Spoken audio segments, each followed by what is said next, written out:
Hello everyone, this is Niles from Couples Hairapy. To get started, you're going to need a small mason jar, avocado oil, almond oil, and jojoba oil, beeswax, tea tree oil,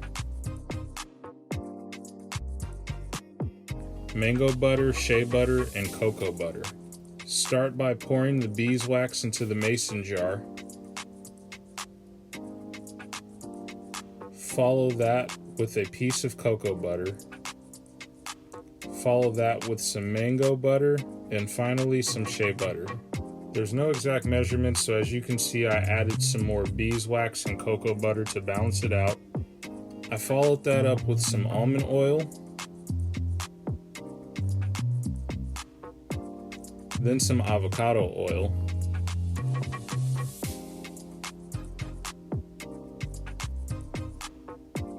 and finally some jojoba oil. Now that I'm done with my carrier oils, I move on to my essential oils, which in this case, as I mentioned earlier, I will be using tea tree. I only used a few drops, kind of went back and forth, but if you want, you can use some other essential oils as well. After the essential oils, I added some more butters just to make sure that I filled my mason jar almost to the top. From there, you can see I have a good mix of butters, wax, as well as oils, and now it's time to heat up. So from there, I place on a frying pan. From there, I fill the frying pan with water while the jar is still in it.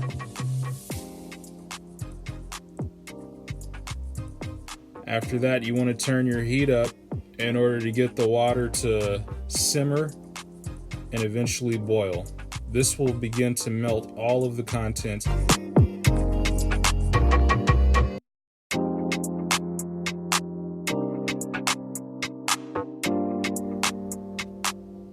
Once melted, you're going to want to start to mix the contents just to help with the breakdown process.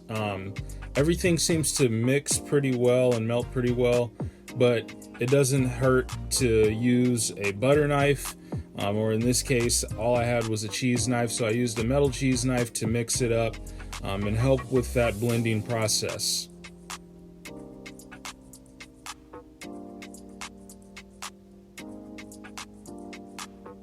As you can see, more mixing here to help the contents break down a little more.